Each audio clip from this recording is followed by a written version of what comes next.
You're welcome to our financial market course. So still on the interest rate structures and the rationale for financial markets, we are going to look at the effects of moral hazard and adverse selection on debt and equity contracts. So by the end of this session, you should be able to explain the problems created by information asymmetry, that is the moral hazard and adverse selection. Also differentiate between moral hazard from adverse selection. You will also be able to explain how moral hazard and adverse selection affect the issue of equity securities. Finally, you should be able to explain how moral hazard and adverse selection affects the issue of debt security. So what is adverse selection? When we talk about adverse selection, is the idea that a transaction produces a bad outcome for the ones most eager to undertake the transaction. So we are saying that due to the issue of information asymmetry, that is differences in information between both parties, we realize that the transaction produces a bad outcome to the one who is most eager to undertake the transaction. So it could either be, most of the time, it is the one at the receiving end. So a bank, for reasons of adverse selection, tends to charge all borrowers a higher interest rate to account for the possible losses from the borrowers with bad credit risk. So from here, we are saying that there are times that the adverse selection problem may not be from the investor or lender, or it may not affect the borrower, but rather affect the lender. So suppose in my mind I agreed that I'll give you 100 cedis, and then I come and then on that day I'm supposed to give you the 100 cedis. You were thinking it was 50 cedis we agreed on, and I give you the 100 cedis, and then in the end you take the 100 cedis, all right, but in the end you are not able to pay back my 100 cedis. You realize that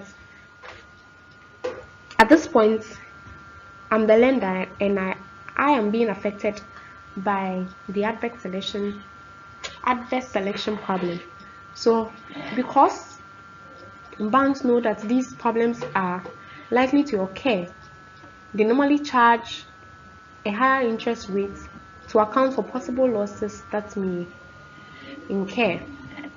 And some of these losses include a default on the payment of either the loan itself, the principal amount, or the interest on the loan. So financial markets participants address the adverse selection problem by demanding more information from counterparties to a transaction. So here we are saying that basically an effective way of dealing with the adverse selection problem is to always ask questions, always ask for more information, just so that you are very sure of the kind of transaction that you are going into, as well as your counterpart party understands exactly what he or she is required to do. So the effect of adverse selection in the financial markets is that in trying to resolve adverse selection, problems occur, and some of these problems come with costs, and those costs, which serves as additional cost, is known as transaction cost. So another effect is that other participants avoid the financial markets altogether to avoid incurring this cost. So imagine if I'm your very close friend, and then I come to you and tell you that, hey, I visited this bank. This is a situation that I had. There was a miscommunication, and so I tell you there's a miscommunication, and it has led, or it has resulted in the fact that I'm not supposed to pay so much. Even at that point, you're like, hey, so how come the bank was not able to address my need? The bank was not able to hear me out, and how come this mistake occurs? And this is even a turn off for just you know that information spreads easily. So that is another effect of adverse effect. So we now want to focus on moral hazard. So moral hazard problems occurs after a transaction takes place.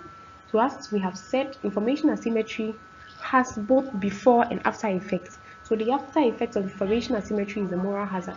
So moral hazard is the idea that a party to a transaction may not take the necessary precautions after a transaction has been concluded, and actions that are detrimental to the interest of the counterparty to the transaction. to the transaction. So with moral hazard, we are saying that after the transaction has been concluded, actions may be taken in the interest of counterparties, and some of these actions may be detrimental to either the offended party or the offending party. So, for instance, if I'm supposed to pay extra based on the scenario I gave you where the bank didn't hear me out well and now I'm supposed to pay extra, realize that, say, if I decide not to pay, it's detrimental to them because genuinely maybe they might have stated clearly what the terms of the contract should be. But because I didn't hear them out properly, I made a mistake. And after getting through the transaction, I realized that I have additional costs to pay and decide not to pay. And that will be detrimental to the welfare of the bank. So some of these issues are what moral hazard entails. So financial markets address the problem of moral hazard by putting in place mechanisms to monitor counterparties' behavior after a transaction has concluded. So for financial markets, since it's an organized place where trading exists, we are saying that prevents. So also in the relation between shareholders and managers, for example, laws such as the company's code exist to help ensure that managers do not act in a way that is detrimental to shareholders.